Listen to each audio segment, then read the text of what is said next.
Mm. All right. Yo. What's up, everybody? Kobe here again, and today we're going to be doing a drawing stream.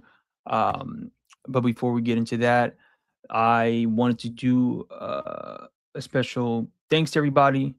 The AWOL Kickstarter is fully funded. We hit our goal about 2-3 days ago. I think it was like the day after my last live stream when I was talking to Devin. And man, I appreciate everybody who's backed so far. We still have 2 weeks left to get this project to the stretch goals. So if you are interested, please hit the link. It will be in the description of this video and later on, probably in the pinned comment. The book's already done. Literally, just need to send it off to the printers, get it back, and mail it to you guys. All the money is essentially just going to go for. You get a digital copy, cover A, which my cover. I have a bunch of sweet variant covers from a bunch of dope indie artists. You get original art, as well as some great add-ons that are from my Avox Comics bibliography and some books that I've worked on as well. Here are some of the pages from the campaign. Again, links to this will be in the description as well as in the bio, and in the pinned comment as well. And right now we're working towards the first stretch goal, which will be an AWOL sticker pack, which will include the AWOL logo, a chibi version of Stokely, who's the main character of AWOL, and as well as the Kevin Tran cover as a sticker. And then if we can get to the 2000, sorry about that, my alarm went off. $2,000 mark, we can hit. Everybody will get a complimentary issue of Power Metal as well. So if you can, please go back to campaign and support. We got 2 weeks left. I would really appreciate it. All right. Yo, what's up, Pat? But yeah, so today we're just gonna do a drawing stream. I drew up this piece for just for the stream, really, and it's a drawing of Stokely, and I'm gonna do some watercolors on it. I don't really bring out the watercolors as much as I would like because I do other things like regular pen and ink drawings more or less, and so I'm gonna do some of that today, practice some of that, keep it simple, just keep it the blue and yellow. And then if I can, I might try and what's what I'm looking for? Try and do some more techniques that I'm trying to just practice with the water ink stuff, like ink wash stuff that I've been like looking up and been trying to just study and just practice with and whatever. So let me grab this blue. Start putting the blue down on the character.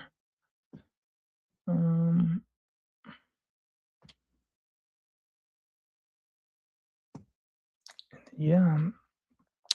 I wonder if I can put some music on. I don't know if I can, how I can do that without it being like copyright or stuff. I'm sure I can find like lo-fi, some like lo-fi music I can play while I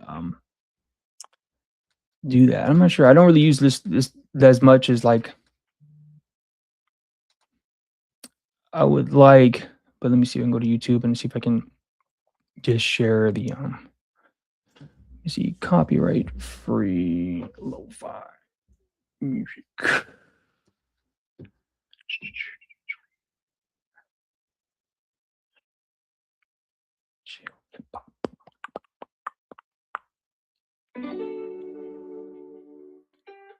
Let's see if you guys can hear that.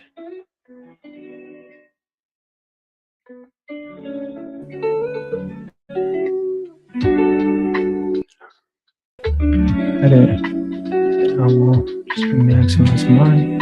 I don't know. Can you guys hear that? Let me see. It's not too loud.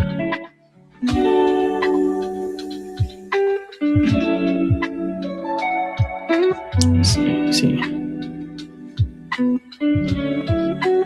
Give me 1 second. You can hear it? Is it too loud or is it not? It's okay. It is a little loud. Let me see. Let me turn it down. What about now? Is it lowered down now? No shit.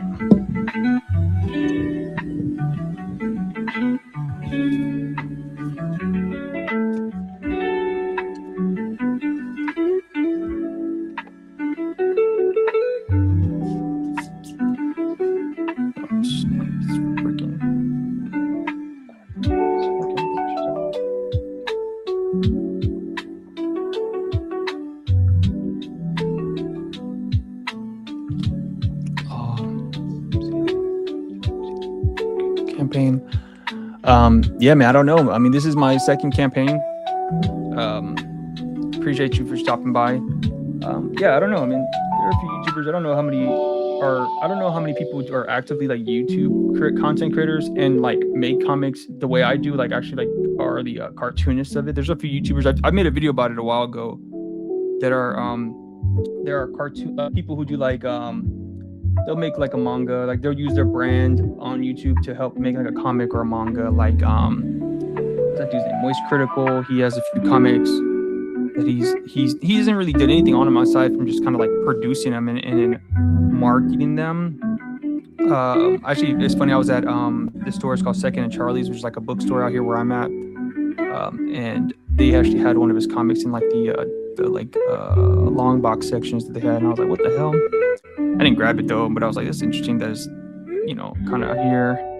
I know RDC, they've done it, but I don't know outside of like maybe like white manga, people who were like prominent YouTube creators that have actually made consistent manga and actually like I said, wrote and drew the whole thing, right? Like I don't think there's been really any, honestly, outside of like honestly really him. I mean, there's been a few that are probably like people who are smaller channels or like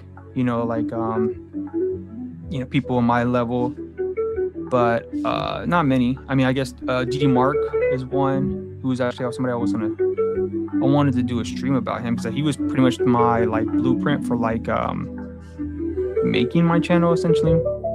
He's kind of disappeared right now out of the ether.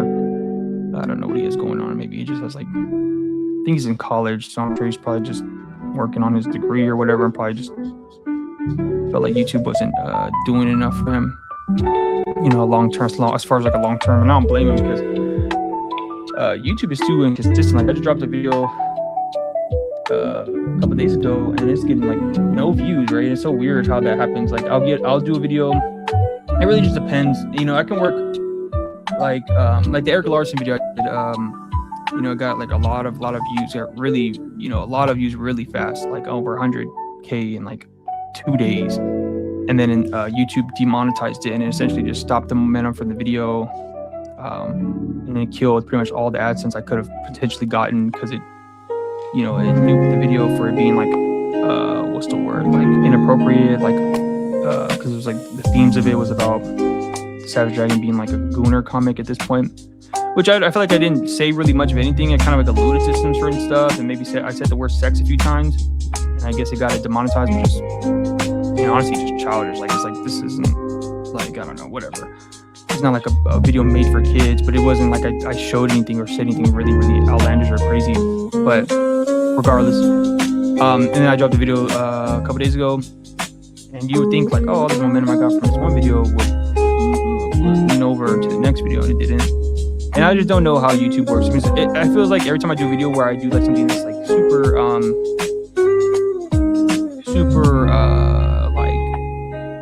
like heavy topic or like more well thought out, or I do a lot of research for it, it never gets that much love. But when I do a video like about like Savage Dragon, which was like an easy video to write because it was just like, oh, here's Eric Larson, this is his career, and this is what he's been doing with this comic that he's been doing for a long time, and it's kind of funny. And then that's it.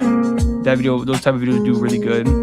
But like this one, the one I just dropped is more like political a little bit. I mean, pretty much, and just about like a comic that I found about that came out about police brutality in the 90s, and I pretty much talked about how the themes in that comic are still prevalent to this day, and that was pretty much the theme for this video. I thought they did a pretty good job, but I thought it was interesting, but I don't know why it didn't hit the algorithm like I would have wanted it to. But I've grown, like, especially in the last like couple months, because it's been happening a lot like lately with a few videos where I kind of just like, I don't care that much anymore. Like, I'm not like, whoever watches it, they're gonna appreciate it, and then that's whoever's gonna watch it is meant to watch it. Now, I mean, I also fuck around, might try to change up the thumbnails or something, but I'm not trying to like get too hung up on. I don't get too hung up on it anymore. I used to get really hung up on it and like get really like annoyed by the fact that my videos I wouldn't do as well, but it is what it is at this point. Because again, I can't guess. I just don't understand the algorithm anymore. Like I don't understand what hits and what doesn't. My goal is always to get as many views as I have subscribers. So like I have 15K subscribers on that channel, so I'm trying to make sure I get at least 15K on each video or around there. Which that's a good. If you can get as many views as you have subscribers, that's pretty much going with life. Your channel is life. But if you can't, like if you're not even getting like 10% or whatever the fuck, like if I'm, you kind of like your channel is like damn near dead. You know, like I'll see channels who have like hundreds of thousands of subscribers and they're not even pulling in maybe like 10K views, which is kind of, that would be disheartening for me. I'm like, damn, what the fuck? I mean, obviously now subscribers don't really mean as much as they used to. Like subscribers used to mean more, but now the way that they have all this algorithm, you have the notification bell sign on and you have to put it on all, like you have to do all this extra stuff that they've made it really hard for like subscribers to see your videos. Like, I don't know. It is what it is. I mean, even comic book stuff in general is just like not very, like, unless you're like doing reviews or something like that, or doing like videos about telling people about certain comics, it like overtly, like that's because all my videos I always tell people, like I always try to put on people on new books, new comics. I always do that. I always like make a concerted effort to give recommendations to new books that I've been reading or that are related to the topic at hand. Like in the video I just dropped, I recommended 3 different comics that are related to the topic of the video. And you know, it is what it is. Like I said, whoever's gonna see it is gonna see it, and I appreciate everybody who does watch or gives it a look. And if they don't, then you know, it sucks. It is what it is. Like,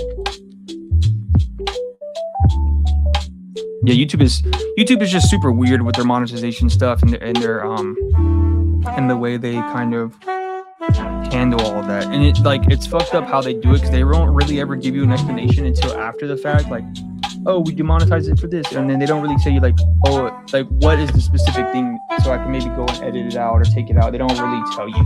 They just like honestly kind of ass backwards in my opinion. Like for example, my video about on Invincible, which is like my top viewed video, almost like 500,000 views, right? That video was about like about a controversial part that's gonna happen in Invincible. If you read Invincible, you know. I don't want to spoil it if you guys haven't read, but there's something in the near future. One of the characters that was just actually showed in one of the last season, the female Viltrumite, she pops up in I'm not gonna spoil it too much for anybody who hasn't read it, but essentially, you know, something happens with her and Mark, and that's what the video is about. And the video again did really good. Freaking was going crazy. The views were really, you know, astounding, like 500,000 in like a week, and then out of nowhere the video got demonetized. Like, and I was like, whoa, what happened? Did I say something? Because I knew the topic was going to be like heavy, so I was like, I'm gonna make sure I don't say anything crazy. I'm gonna make sure like use all the stupid internet lingo like grape and stuff like that, and not actually say, you know, the words that are what the video is about, all that stuff. And I didn't know, so I was like, you get 2 different chances to appeal, like YouTube's what's it called, their restriction. And so I ended up using both of mine just to even figure out what the fuck they even banned to like demonetize the video. And yeah, and then like once I found out it was just a thumbnail, they said wanting to change the thumbnail. Once I changed the thumbnail, it was already too late. They're like, well, it's too late, you've already made a decision. And I was like, bro, are you serious? Like, y'all didn't even give me a chance to, like, I had to like find an email and text somebody like to help support, and like it was really frustrating, honestly. Yeah, it was just like, bro, like y'all didn't even give me a good chance to like, you know, and that again. And it's funny because I feel like, and I've talked to my wife about this, it's like every time like my videos start going like really, really crazy, it seems like they're like looking at my, like they start pinpointing those videos to give it a reason to like demonetize it. That's what I feel like about the Eric Larson video. It's like, well, that video was doing super duper good, so the YouTube was like, it's like the triggers, the YouTube AI bots or whatever they use to fucking, what's it called, to go see what's going on with that video and then try to find a reason to demonetize it, you know? I think it's honestly really frustrating. And that's why I stopped caring as much anymore, because it's essentially you don't really have any control over that stuff at the end of the day. I mean, you're lucky you can be like a guy who gets a lot of hits, and YouTube kind of just has to suck it up, and they're just, they kind of have to let you rock. But if you're a guy who's like teetering on it or whatever, it seems like they'll make a concerted effort to kind of fuck you over. But yeah, I mean, yeah, I wouldn't. It's kind of rigged, but it's kind of just like I don't know. I don't even know how to explain it other than just like it is what it is. But I feel like for what I'm using it for, because at the end of the day, I'm using YouTube as a way to get people to read my comics. Like, I like doing the videos, but as long as people are going and supporting campaigns or checking out my do my what's it called, like my website, read my comics, check my comics, that's all. That's a win for me. Like even if like one person goes to my website or goes to my Kickstarters and they back it or check it out or even follow me on Instagram, that's worth it for me, at least. Yo, dude, hell no, I don't use YouTube full time. There's no way. You don't even make the money is super inconsistent. Like the money if I do make money, the money isn't probably enough to cover like my art supplies and like my weekly comic pickups, and that's pretty much it. Like like if I wanted to YouTube full time, I would have to post way more often. I would have to post a video like every freaking week or something like that, and then hope that all those videos hit 100K. Like that would be a way to make like a substantial living off YouTube, because I mean, not to get too much into like the money and stuff, but the amount of money you think you'd make isn't as much as like you think. Like people like people who eat off YouTube have like a lot of sponsors. That's kind of how they eat off that, or they're on some whole other stuff. But I ain't got no sponsors like that, so use YouTube as a funnel. Like essentially, like nowadays, at least in my mind, at least in what I've seen, in order to get people to like check out your stuff, you really have to have a good, strong marketing campaign behind you, especially as an indie comic book creator. Like you need to find a place to monetize yourself and get people to eyes on your work. And I found that YouTube was the best for me, because I mean, YouTube is my favorite platform in general. Like I watch YouTube all the time. I'm always on YouTube, whether it's like sports podcast or sometimes comic book stuff, or like other video essayists.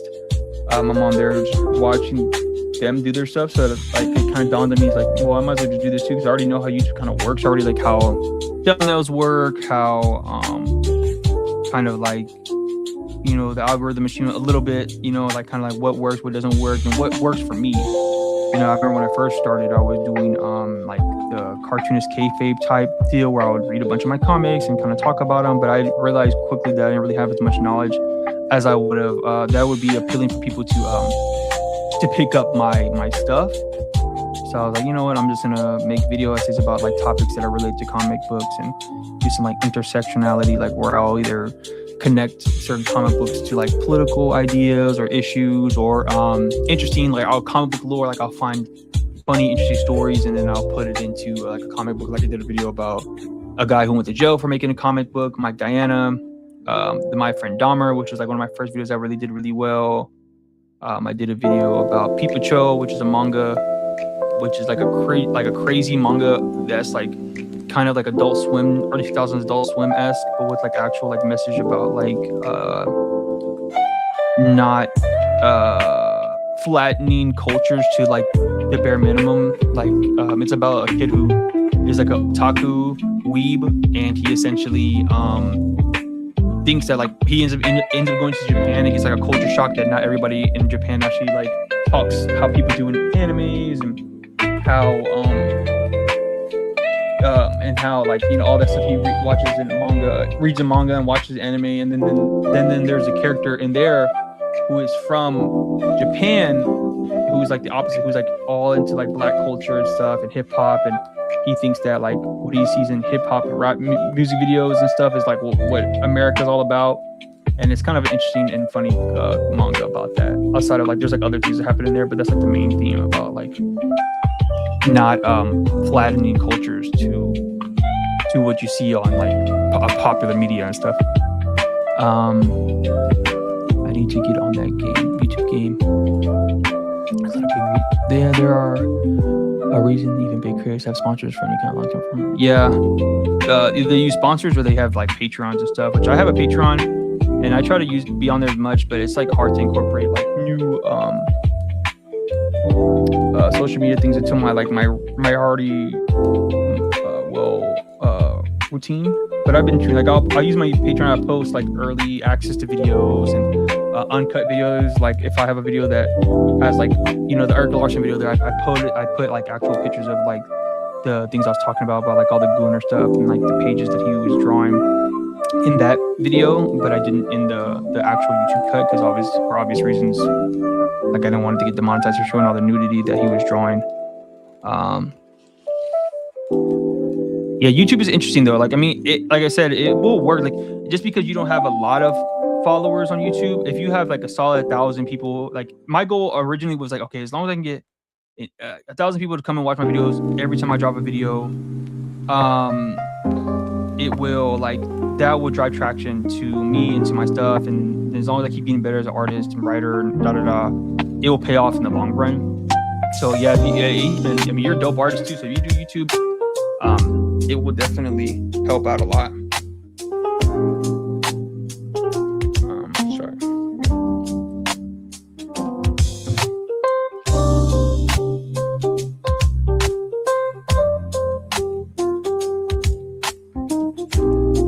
Smart, for example, I make videos on TV shows and movies. But at the same time, I have an Instagram page with clips of shows. I'm blowing up that page and slowly. Oh yeah, I feel that, man. Yeah, it is weird how to kind of get the dynamic between two. Both like what works on Instagram doesn't work on YouTube, and what works on TikTok won't work on Instagram. You know what I'm saying? Like the way those algorithms are they're all wonky. Like that's why I just focus on something that I'm already used to doing. Like I wouldn't be able to do TikTok because I don't have TikTok, so I don't know how I would even function on that app because I've never used it for a long term. I just don't even like that type of stuff. Like I'll make reels for YouTube shorts. Like I'll clip up some stuff and just for little stuff.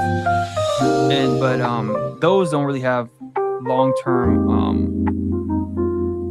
what's it called, gain. Like it doesn't, I'm not monetized on any of those platforms, so I'm not gonna get any money, and even the monetization you do get is very, very minimal, so it doesn't really seem worth it to me. But that's just me. I appreciate that. Thank you. Yeah, I always try to make it bigger than what it is. I guess it just makes more sense to me because I don't read comics in a way that's I mean, I do read Dead Brain kind of, but I don't those aren't the type of comics that entertain me. Turn your brain off and watch people just beat each other up. When I was younger, yeah, but now that I'm older, I'm I want to read something that has more meaning or an interesting angle about topics. I've been really getting into a lot of memoir comics,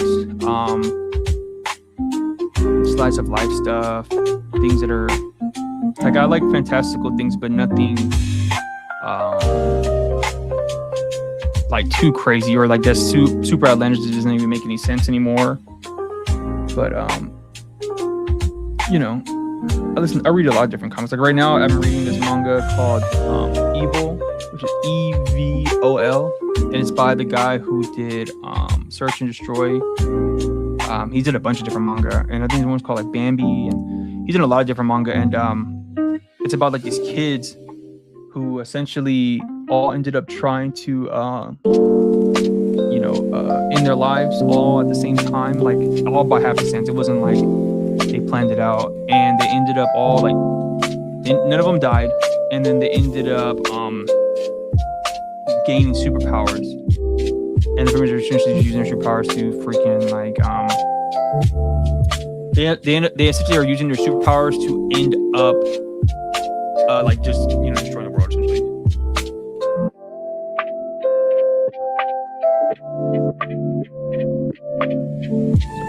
Alright. So I mean, it's pretty cool. It's really fun and an interesting read. It's actually a quick read. I don't know if it's over yet. I'm on I was binge reading last night and yesterday. It's maybe 30, 40 chapters that I've read so far. It's really fun. It's interesting. And I like the art. The artwork is super. It kind of reminds me of Charles Burns, but if he was a mangaka. It's a lot of stark blacks, a lot of deadline or straight line stuff. not a lot of hatching, not a lot of gray tones at all. Like you think of mangaka or manga, they would have gray tones. He doesn't use any gray tones. It's really fun. I might pull up some images to look at later, but yeah, it's a fun manga. I know another YouTuber, The Log, has made a comic. Would you ever team up with another comic creator to make a comic? Oh, I mean, yeah, I've seen The Log. I like The Log. I've actually had him on I had him on a video before. My video about Spawn. My video about how Spawn is a failed comic. He did a guest appearance on there, gave a lot of good insight because he read a lot of the Spawn and Hellboy stuff. So I had him on. He's a cool dude. I don't know. I mean, somebody hits me up to do something. Maybe we'll see, depending on like what they want. I'm really focused on doing my own projects, and I'm not really keen on trying to do stuff for free unless like I have like, this is for like homies and stuff like that. Like I'll do like a cover on homies and like, but like if I'm not like a freelance, like I'm doing work for like drawing comics is a strenuous task. Like it takes a lot of time and effort to do this, and I'm not about to I treat it as like a professional career, even though this isn't like my full-time thing. I still treat it as like my full-time job, like when I participate in it. So I don't think I would do like a collab in that way. Like if he asked me to do a cover for his comic, sure, I might do that, but to do it for free would probably be a dub. I think what's his name wrote a manga as well. The Masked Man is his name. He wrote one a long time ago.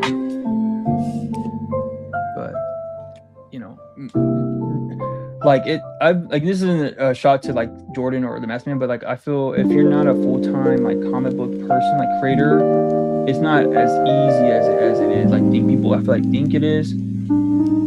Because especially if you're not the artist, if you're just a writer and you're not gonna like, you can only get so much favor off of just like asking people for stuff before it kind of it just gets it just takes a lot of work and effort, and people are not gonna want to do that for free. There's only one person I've seen online who's been able to keep a like consistent creator artist on their project for the longest time, and it like they've gained momentum essentially for their comic. That is what's that fool's name, man? He's the guy that made the dog nigga comic. DH Animation. He essentially has been able to him and his artist Cerberus Hero have been able to keep dog nigga like alive essentially for like 3 or 4 years now. He's been writing and drawing. They're like on I don't know, like 40 chapters, which are really, really good and interesting, because you see a lot of times like people who are just like writers having like indie writers having a hard time finding artists to stay up consistently. But I think it's because one dog nigga is like viral. Every time I see somebody make a video about it, it goes crazy because obviously the name is like nuts. But it's actually, I mean, it's pretty solid manga. Like I fell off of it a couple like years ago, but for what it's worth, it's a really good read. It's interesting. The artwork is really good, and it's like, again, it's crazy to see how the two creators have been able to be consistent as possible with it, and then they do a good job of marketing it as well. So like, yeah, it's interesting to see that. I think Masked Man did a video on like every like big manga YouTuber has made a video about them because they just think it's funny. Like, this is the title of this manga, I can't say, and then they talk about it. It's like kind of like an anti-bullying manga, and even the premise, especially in the beginning, was like super nuts. Like it was, the dog's name is like Rex, and he wants to get revenge on his dad. He wants to rape his dad, essentially, is what the premise is at first, and it kind of evolved from there to like some more other stuff that I don't really remember. Like, but I mean, it has really good action, like high paced action. It's not like super duper crazy detailed. It's definitely like a webcomic-esque look to it, but not like a webtoon to webcomic, more like loose, free-flowing, in that way. Like like they have a good system pretty much in play, and then I think that they both like working with each other, and so I think it's interesting to see that dynamic, because a lot of times, like I'll see people who are writers and they will do like a good Kickstarter with one artist, and then the next time they can't have get the same artist or something like that because of whatever reason. Sometimes I feel bad for like indie writers, but then again I'm like, whatever. Like you're essentially, especially because I know that they'll probably try a lowball artist, or they try to find the cheapest artist, and then you can see like that those artists are just trying to get this stuff done and not really care about the end product. But it's fun. It's crazy to think that they essentially have maintained their relationship, and then they don't really do anything like online either. Like again, it's just the name alone. I think that just kind of sells the book, and then like that sells people, they pick it up, and then because you can read it for free also online. I think they upload chapters on Manga Dex and another website I forgot, and they get like pretty consistent views. I'm pretty sure they get like tens of thousands of views, maybe a little bit less than that, but like around there every time they drop a chapter. And it's like, again, it's gone viral multiple times online, like TikTok, now YouTube, and then the guy DH, he's pretty popular on Instagram because he used to do like skits back in the day when he was like in high school.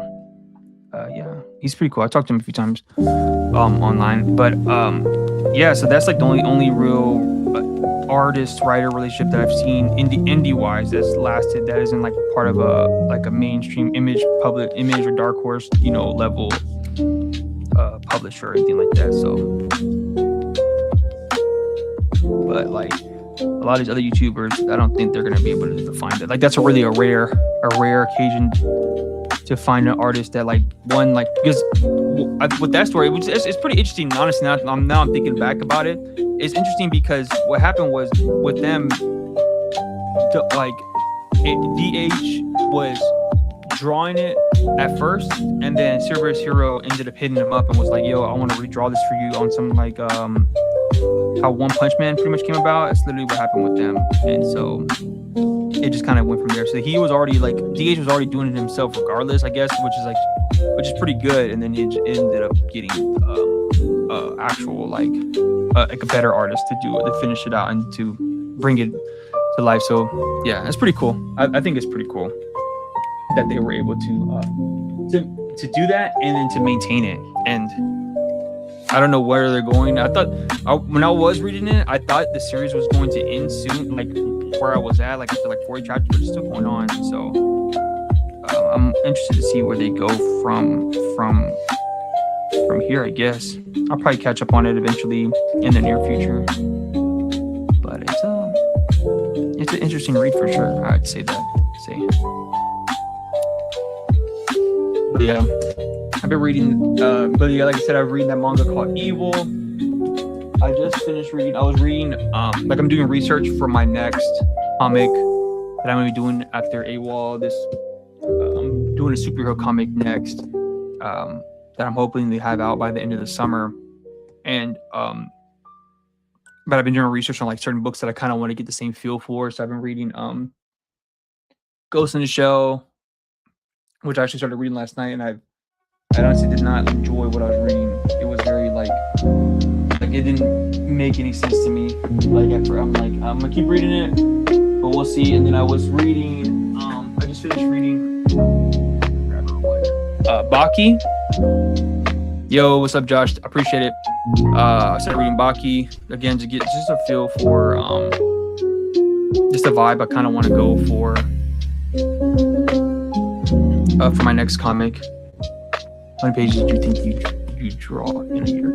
Last year, I think I probably drew maybe like 200 pages, maybe.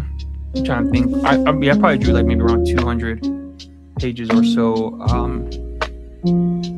And then that was kind of like my goal, is to kind of get around there, because I drew, just for Awol alone, I drew 160. And I did like little one-off things here and there on other like projects, collaboration like things, but nothing like crazy.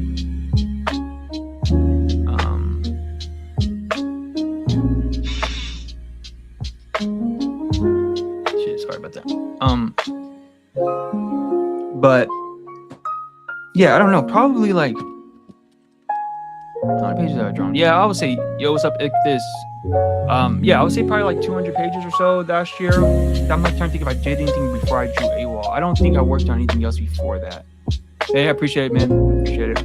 Yeah, that's like almost page a day. Yeah, it might be close to page a day. I'm trying to think. Did I draw? Maybe a little less than 200. Probably around like 200 pages. I think I drew. Yeah, I usually try to draw at least like once. Like I mean, like right now, like I'm not drawing any comic pages right now because I'm in between. Like I'm trying to focus on this Kickstarter, and then I actually before I got on live, I was focusing on like writing for my next comic. So I started writing drawing the thumbnails and writing the script for this next comic, which is actually a redraw of an old comic that I did a long time ago. So it's a little easier for this project. It'll be easier for me to get this project done because I don't really have to overthink too much about it because I already kind of have the basis of what I want it to be about plotted out. So I'm just like redrawing it, fixing some stuff that I don't like. Obviously my skills are a lot better than they were when I first drew the original comic. So it's gonna look a lot different. But what I'm trying to do is, my goal is before the end of January, by the end of February, to have the whole, because I'm only gonna do a graphic novel, so I'm gonna try to draw and thumbnail all 150 pages by the end of next month, and then start penciling it, and then just do that for the rest of the summer. Like spend spring, summertime, just working on that comic, and hopefully have it out by like August, and then I'll move on to working on the volume 2 of Awol. That's kind of like my goal for this year, is to get those 2 books done. Yeah, and usually like I already kind of have like my process down, and then I'm going to do this comic all digitally, so it'll probably be a lot faster because I did Awol, like I made a concerted effort to do it traditionally, just because I wanted to just test myself and just it just, now that I have done artwork traditionally, it's just a lot more fun and a lot more it's just interesting to do. I'm gonna try to do this ink wash technique that I was just looking at before I got on stream, so hopefully I can get it down, since you got to get the paper wet, and then you can drop like little ink on it, and it kind of gives like a cool effect. So hopefully I can get it right. I don't know. I don't fuck this drawing up, but we'll see. If I do fuck it, do it again. Wet.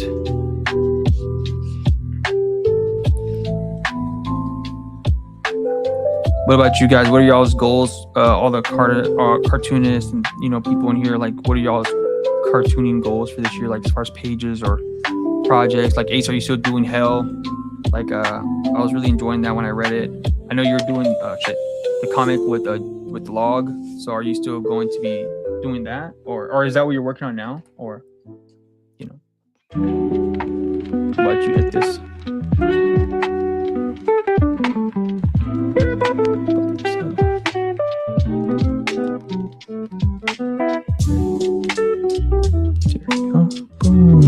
Oh no! Leave it here.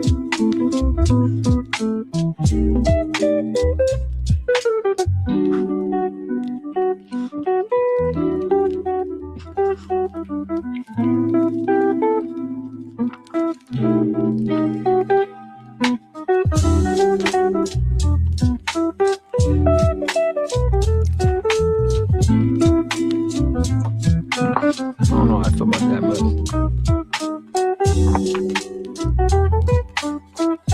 it's kind of cool, I guess. Damn, paper folded. Fucking crazy.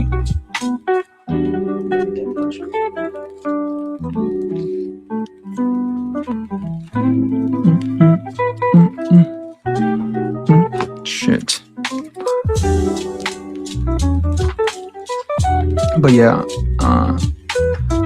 man, I'm just trying to get all these, keep myself busy, and then I'm trying to like I'm about to have a lot of my personal jobs and start like upticking a lot in this next couple months. So I'm trying to like minimize, like, and streamline all of my like comic projects into just one thing or so.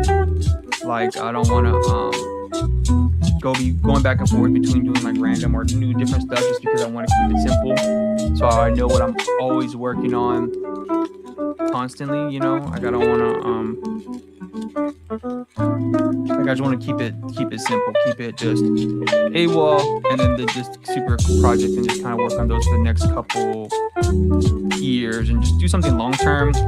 I might fuck around and like put the superhero comic on my website, like as a web comic to read for free, to kind of maybe just, you know, and then give it out as like a like have the physical copies available for people who want to buy it physically.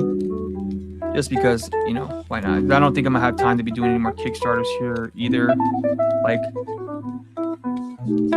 this Kickstarter is cool. I might, maybe at the end of the year, I might be able to do another one, but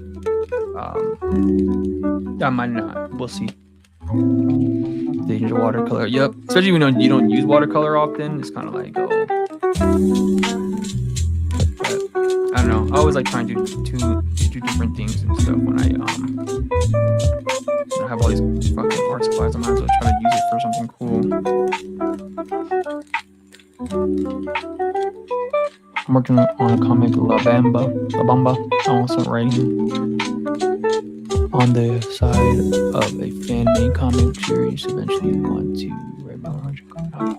Sweet, man. That's awesome, Josh. That sounds cool, man. Hope you can get all that done. That sounds great. La Bamba. Like La Bamba, like what's his name? Richie the singer?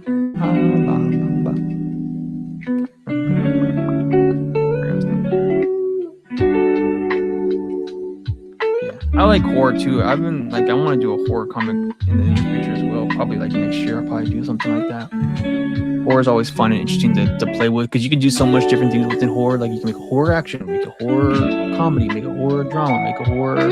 You know, so they all kind of, it's very moldable, like genre that you can kind of play with.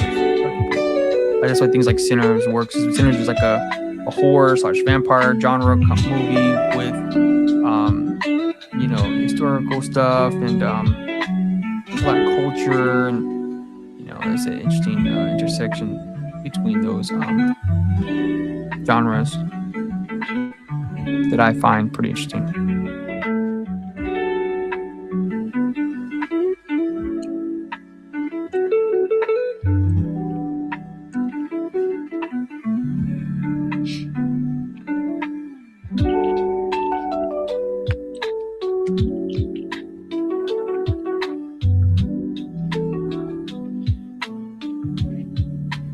Motherfucker. I don't know how people do this shit. Well, maybe they probably don't do it I'm in such like a small space, because I'm in my guest room when I do all these streams, and like I have like the camera right here on my back, and then I have like I'm in such like confined space, I'm like, oh, I'm so stiff and shit. But when I'm reading fiction, I want to get through the history. Yeah, I feel that most good fiction is like alludes to things that actually happen in real life, you know, or like is talking about real things, you know. That's why I always found it funny when people are like, oh, these comics are woke, or this stuff is this and da-da-da, everything is political, but everything is actually, and all these things are actually political, and most good writers and artists have real things to say and not just dead brain. Like, I don't even know what a dead brain, like, adult thing. I mean, there are stuff like slapstick comedy and stuff or whatever, I guess, but I always found that to be such a childish way to view things. Like, if you like, just because you don't understand what's going on doesn't mean that there's not anything actually going on in the in the movie or in the show or whatever you're reading.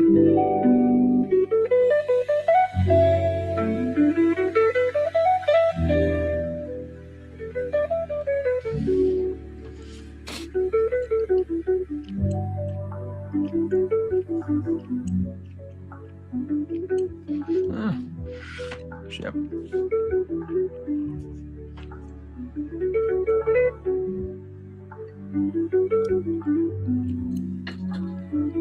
Human beings, just being a human is political. If you don't see it, politics. Yeah, no, for sure. Yeah, being a person is always, you know, your existence is political, just especially depending on where you're from, where you're living at, you know.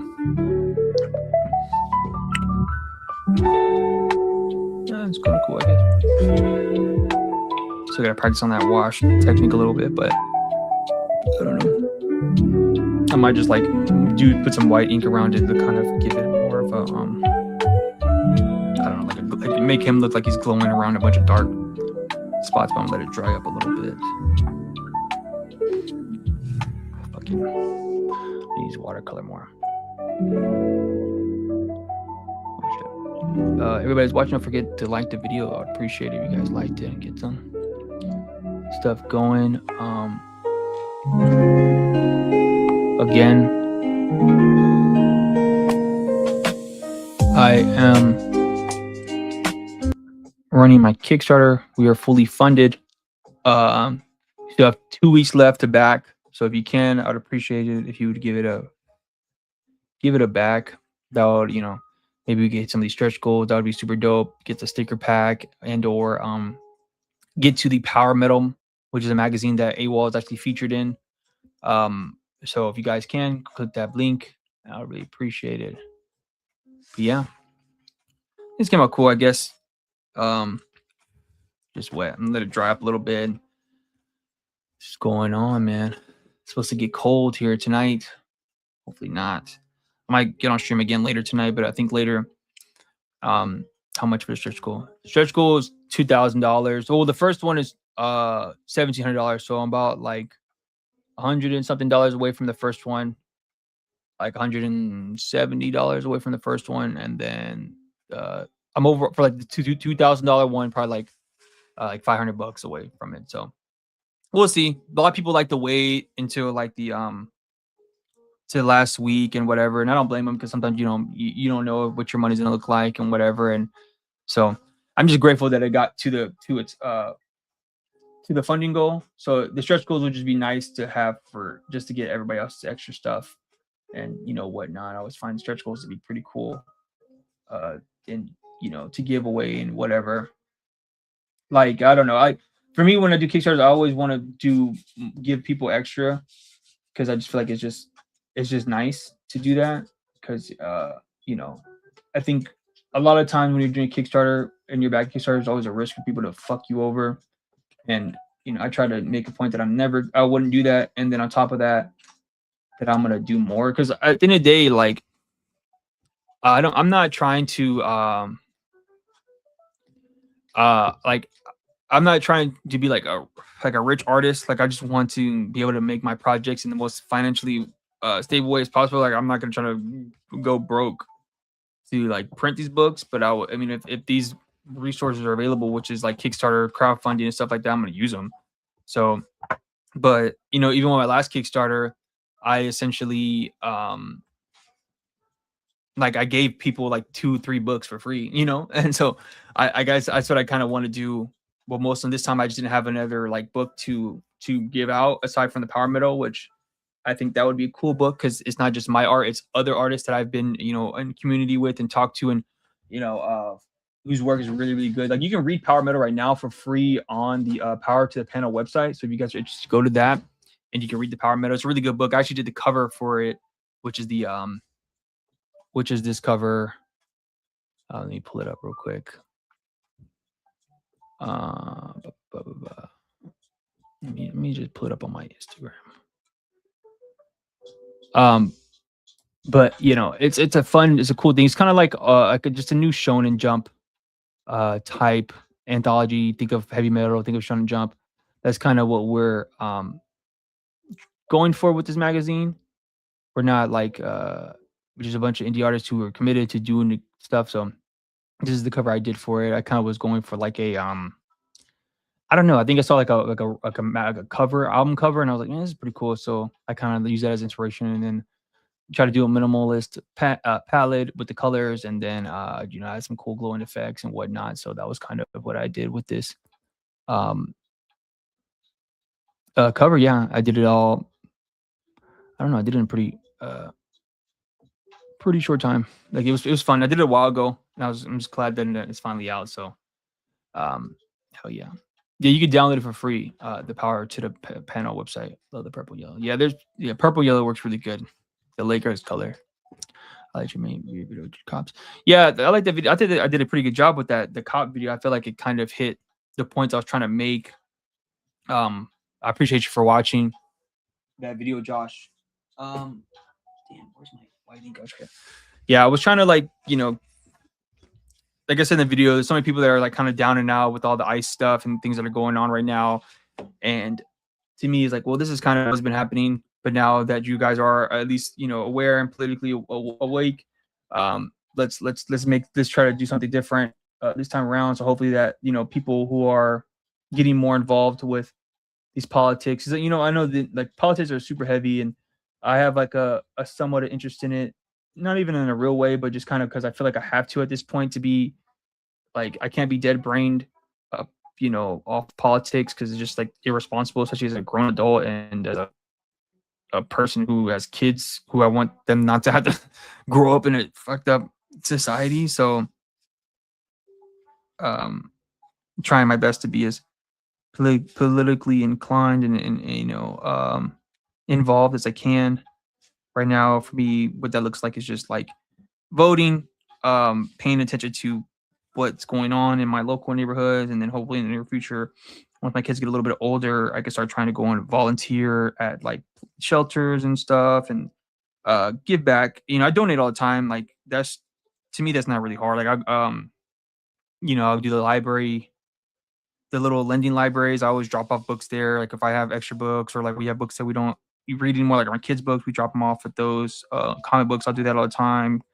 Old clothes, I always donate old clothes, old shoes, like especially like my kids' stuff. Like they all grow that shit so fast. It's like, you give this shit to these little donations. Hopefully those donation stations actually go somewhere. They're not just piled up, but we'll see.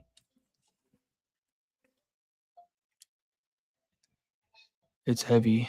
That's why we have to face it together for sure. I saw a video where older woman slapped the hell out of a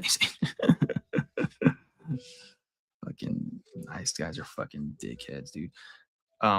That's funny as fuck. Good for her. Yeah, that shit's just wild, man. I feel bad for all that stuff. It's just annoying because I feel like this has just been happening, and it's just like, why does this shit keep happening, bro?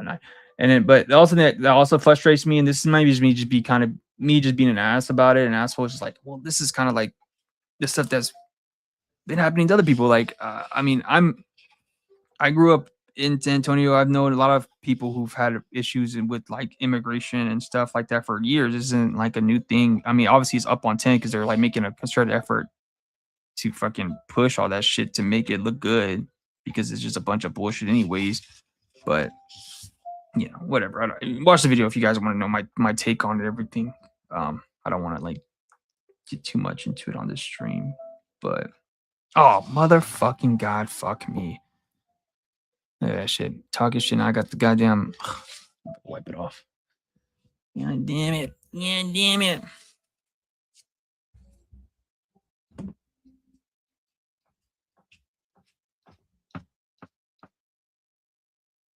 That's what you get for talking shit about ice. I appreciate it, Josh. Yo, what's up? What's up? What's up, everybody?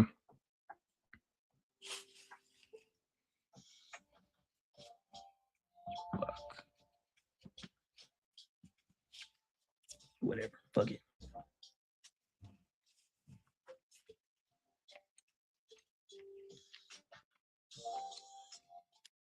Son of a bitch.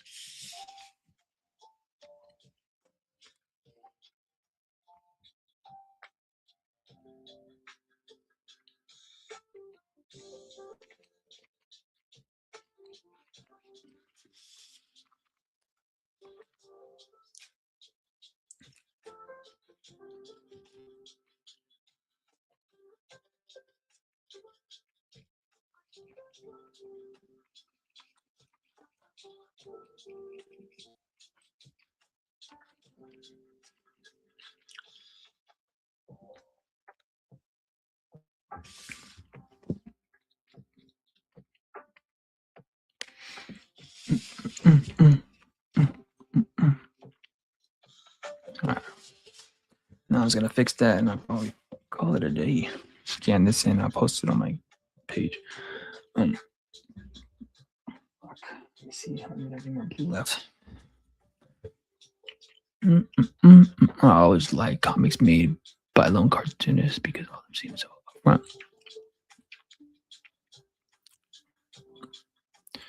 You know, watch the Spurs tomorrow.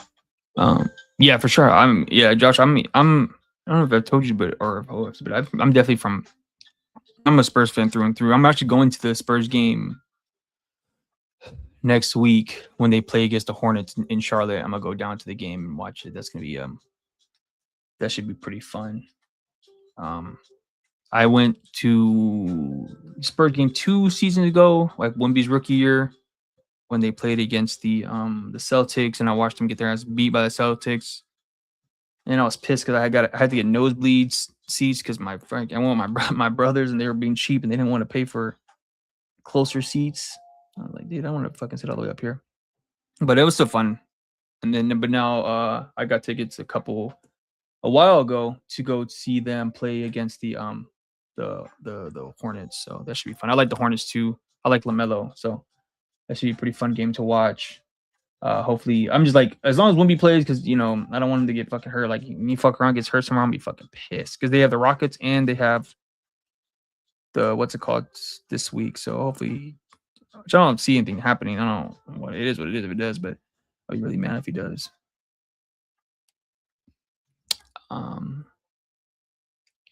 Yeah, I'm definitely a bigger fan of comics that are more by a singular person. Like they are definitely a lot more fun to read, a lot more interesting, and they tell like interesting stories. I'm not saying like when people do collab like with writers and stuff is not good, but I'm always definitely more drawn to and interested in people who write and draw their own stuff just to kind of see what they're, because obviously I don't think anybody ever really works on a comic by themselves. That's kind of a myth. That's like the myth they always say about like a mangaka, where like they make it seem like, oh, they just do everything. Their manga's so good because they do everything. It's all just one voice and stuff. But if you really like look into mangaka, the editors do a lot of work. They actually help them a lot as far as like story and stuff goes. And like I was watching this video a long time ago about Naruto and essentially how the editor of Naruto helped what is his name? Kishimoto, like essentially he helped him like design everything about Naruto and like the characters and not like the artwork, but like kind of like he kind of helped him bring it all together, make it make sense and all this other stuff. Same thing with like Dragon Ball Z. Like you look at what Dragon Ball Z looked like before and after the anime came out, and how Akira Toriyama essentially like just ran with the designs they did and was like, "Yeah, fuck it, that's cool." And and there's nothing wrong with that, but yeah, exactly. The manga editors are definitely, they definitely help them a lot, which is funny because nobody ever mentions in it. Because obviously, I think that's by design. They don't want the editors to really get too much of the shine or too much love. Because they're supposed to be just behind the scenes. That's their job. They're professionals, but they definitely help them do a lot of the work. And it's funny how, again, one, that's their job. Like that's what they're supposed to do. So there's nothing wrong with that. Like if you see like there's a problem with it, that's you don't know like anything. But it's just funny how they like people use that as a way to like to shit on American comics. Well, I mean, even if we don't look at the editors, some of these, especially the popular manga, they have like a hell of a lot of assistants. Like if you look, like they won't even, some of them won't even draw. They're damn near only just drawing, or like they're just damn near just thumbnailing stuff, and they'll draw like the characters, and then that would be it. And then like the backgrounds and all this stuff is all done by assistants. So it's like, well, how is that him doing it by himself? You know what I'm saying? It doesn't even make any sense. And even now, some of these dudes, they use like 3D models and stuff. Like the mangaka who did Jujutsu Kaisen, he was using 3D models the whole time, like to plot out and pen everything out. Which is like, it is what it is. Because at the end of the day, the way I look at comics, it's more about getting it done than it is about like I see it as a craft, like arts and crafts, like putting shit together, than as like a fine art, like where it's about like the process and getting everything done. I mean, it is, to a certain degree, of course, but it's about the final product is what's important when it comes to making comics and manga. So I can see why like they're doing those things, But when people say ignorant stuff like, "Oh, see, that's why this is," like, I don't like when people use one thing, bring up one thing to bring something else down when they're the fucking same thing. Like manga and comics are the same thing. I don't even know why people even at this point in big 2026 delineate and try to differentiate between the two mediums as if manga isn't just comic book in Japanese. Like that's so dumb. It's just like it's just stupid. There's not really any difference at all. The only difference is the only reason the stories are different is because they're from two different cultural backgrounds. But that would be me like saying a person who writes a comic that's from the South of America, not South America, but like from like Texas, compared to somebody who writes a comic from New York. Those are two different comics, but it's the same medium of art. It's obviously gonna be two different stories, from two different perspectives because it's two different people. So like, what are we talking about? Ridiculous, man. I hate when manga overuse photo backgrounds. They look so weird when it's just a photo. I'll just step on it. Yeah, it is weird. And honestly, I'm honestly confused on how they're even able to do that. Like the only person who I've seen do that, then it did in a way that doesn't look too eerie or over done is the dude he did Goodnight Pumpkin, and I didn't even know that's what he was doing at first until I watched that Man Ben episode with him in it. I was like, holy shit, he's not drawing these fucking backgrounds. This motherfucker's taking pictures of them. And I don't know if he redraws on top of it and then whatever. And I was like, yo, that's crazy. But even that is something that comic book artists were doing for a long time. Also, if you go and look back at one of the early pages of Todd McFarlane's Spider-Man run, it's like it's either a splash page or it's like the first page on the comic. He uses a photo, like a clipping from like a newspaper article, like New York City, and it's just the background with the zip-a-tone over it.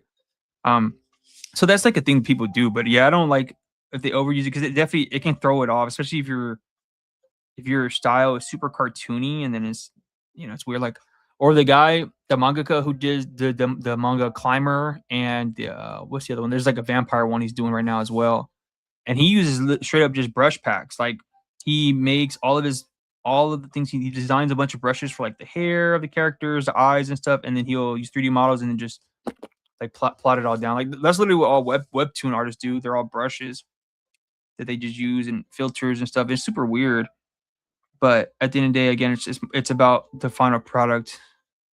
Because even that, I wouldn't say it's cheating. It's just a different technique. It's not my. I mean, to me, it just takes the fun out of actually making the comic because I want to learn actually how to draw. Like I could fake it as much as I can, but if you don't know how to draw, it's just gonna look asinine and stuff. I don't know. It's just fucking weird to me. I've actually enjoyed learning how to draw. I'm not saying those manga who don't know how to draw because they actually do because you wouldn't be able to get all those things down in the right way, especially just like perspective alone. But actually having the knowledge and skill to do that, it's just like if you're a novice or a rookie, it's like why don't do that because you're not even able to know how to do anything. I was looking at JJK, and there was a scene in the museum, and you could use a literal regular human people next to the manga characters. Man, Ace, I honestly was never a fan of Jujutsu Kaisen. I always said it was kind of trash from the beginning. Like that was like one of my early videos I did, and it was like a hot take. People were like pissed, and this is when JJK was like at its fever pitch, and everybody was on JJK's meat, and like, oh, this is the best manga ever. Da, da, da, da, da, da. I was not fucking with Jujutsu Kaisen at all. I was like, bro, like after the anime is really good, like the fight scenes and the choreography and all that stuff is really, really A1. But everything else, I was like, bro, this shit is not like I don't even know what the fuck the main character like. What does Yuji even want? Like, what is his purpose in this book? What is like outside of Gojo, the demon, Sukuna, and then Shorty that's going viral right now for her battle against her clan. Nobody else has any character development in the manga at all, really. They either die or like they have like nothing happens with them. Like oh man. I read the whole thing. Like so I know like I caught up on it and I was like, bro, this is not going anywhere. Like this shit is not nothing is happening at all. Like what the fuck, man? Like then the Culling games came out. I was like, bro, this shit like how do we even get here? Like why we have a tournament arc now? And the tournament arc is like a third of the fucking manga. Like and then I was just like, this shit's just fucking ridiculous. This shit is just it's just too much. And I was just like, whatever. And I like made myself finish it because I was like, man, it's almost over, and I've already been reading it, so why not? But yeah, I am not a fan of Jujutsu Kaisen. People were fucking pissed out saying how shitty it was. They were like, because I was comparing it to like Naruto, and they were like, well, Naruto, like, no, like, if you're gonna compare it to anything, you need to compare it to Hunter x Hunter or Bleach because of the power scale and all this other stuff and all this other just stupid shit. I was like, bro, I don't give a fuck about none of that you're talking about. This shit is not good, bro. Like, I don't care. Like, regardless, I was like, you can go back if you go back to my channel or like the earlier videos, because they're still up there. Like in the comment section, I was going like to war with people, and they're just arguing with me, getting fucking mad and stuff, and just like all pissed off. And I was like, dude, fuck, I don't give a fuck. And then literally once more people started saying how crappy it was, then the tone changed on it. I don't even like shonen anymore, anyways. I feel like I've outgrown a lot of the shonen, that whole those type of manga. I've definitely, I don't know. They seem, maybe this is me just sounding old at this point, but they seem pretty similar at this point. Like a lot of them kind of are following the same tropes, which makes sense because they're shonen, so they're gonna have the same tropes. Like that's the whole point. But I was just like, I don't even care about this shit. Like this shit is not. This is not what I don't care about this shit. Yeah, I couldn't get into it either. Yeah, the manga, the anime is good, and that was like the point of the whole entire the video. Anyways, was like certain manga are getting the love that they're getting because of how good the anime was. And my two examples were Hunter, Demon Slayer, and Jujutsu Kaisen. Demon Slayer has an okay story, but the anime is so like the animation is like some of the greatest I've ever seen. And then Jujutsu Kaisen, the story isn't that good at all, but the anime is really good. Oh shit! What am I saying? It was Dandadan. Dandadan has weird museum scene. I feel like half the manga was literally just exactly what it's over people. I don't know. I gotta check that out. But I actually like Dandadan though. I think the story is really good in Dandadan. I like the artwork. And like how weird and like goofy it is. But Dandadan is, I don't know. I like Dandadan. The anime is cool, but I like the manga. I actually have like the first like 10 books because it's just like it's one of my favorites. I was reading, I was like, it's just so funny and weird, and just like a breath of fresh air compared to like what a lot of the mainstream shonen shit that's coming out now. But which it makes sense it's like that because it's the guy who did Dandadan is the was the assistant to Fujimoto, who did Chainsaw Man. So and that is a weird manga in itself. So it just makes sense for them to both be kind of weird. Naruto's peak shonen. I don't care what anyone says. Yeah, Naruto definitely is like my peak. And then Dragon Ball Z, as you can see, I got the Dragon Ball in my hand. But Naruto definitely and I think Naruto and was probably the last really transcending manga in that space. I would say like My Hero kind of teetered a little bit, but kind of wavered down and kind of came back up. That was like probably Dragon Ball is probably the last like shonen manga that I read that I really, really enjoyed. I wouldn't consider Dandadan or Chainsaw Man to be shonen. Like they are, but they're not. They're kind of like alt, like the antithesis of what shonen should be, quote unquote, like because they're like weird and like quirky, and the guys aren't like there's no tournament arts, no power scaling, there's none of that shit. It's just like crazy fight scenes. They're more seinen, I guess, than anything. But I think they run through Shonen Jump though. Yeah, so I rank Naruto over Dragon Ball Z. I guess. I mean, at this point, for me with Naruto and Dragon Ball Z, I go by certain story arcs, which each one instead of like the whole totality, because they both have their clear flaws within their stories in general. Like for me, peak Naruto is the Chunin exams, like the first Chunin exams with the Death Forest and the like that whole story arc from when they get into the Death Forest all the way till they go and save Sasuke. Like before they go save Sasuke is like even the Sasuke thing when they go save him is peak as well. Like that whole like Naruto part 1 between those chapters is like I don't even know, like man, like the character development, the story arcs, like how they developed all the people from, and then they gave everybody like a real purpose in there, like the Rock Lee stuff, Shikamaru, all that shit was just fucking fire, bro. Oh yeah, the valley, the Death Valley. Oh man, I remember like because I mean, obviously I'm an anime fan, so I remember watching it in Japanese for like 2 years before it came on in America. And then once it came on in America, I was so fucking hyped to watch it in like English. And I remember I recorded it on a tape and like I would watch it all the time. Man, the death battle, the battle of the Valley of Death was like one of the best fucking fights. I used to watch like the AMVs like back in the day on old YouTube when like people would put music behind them and be like, I don't know, like Papa Roach, like Last Resort or whatever the fuck, and they would just fucking go crazy. That was one of the best fight scenes of all time. Swear to God, it was. Still to this day, I think that one was better. I think that was better than the second one when they went back and refought at the end of the series.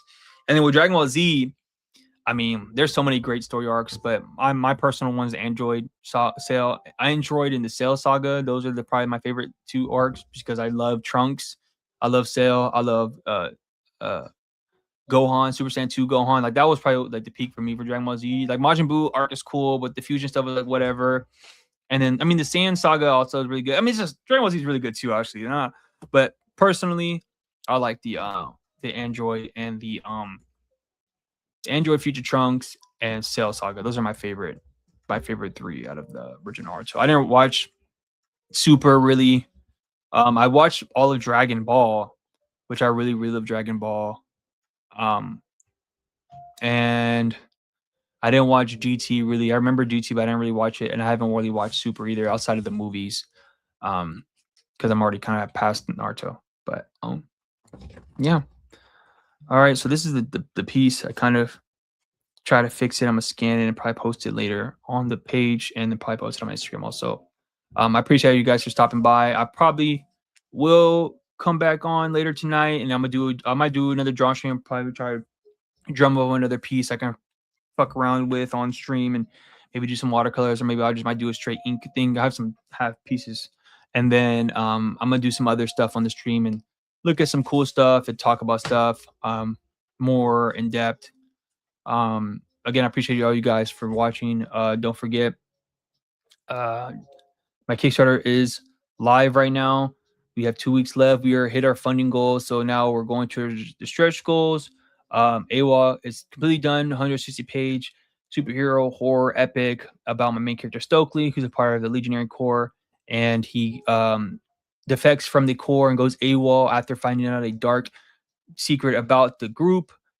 So if you guys can and are interested, please go back to campaign. I'd really appreciate it. You can get, the digital copy, a cover A by me, and a couple of the other variant covers are all. These are Kickstarter exclusive covers that are available as well. You get original art if you want. You get the pack of the books.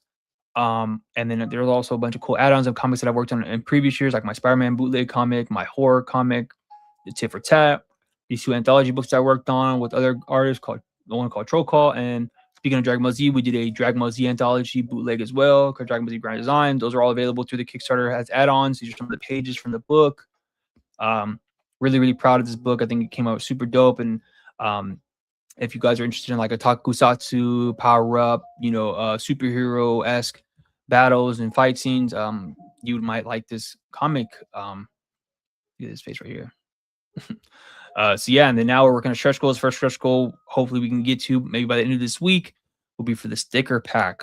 You can get the Chibi Stokely, the Kevin Tran cover, and the AWOL logo as a sticker. And then the second stretch goal, for if we get there, $2,000, everybody will get a complimentary copy of Power Metal magazine.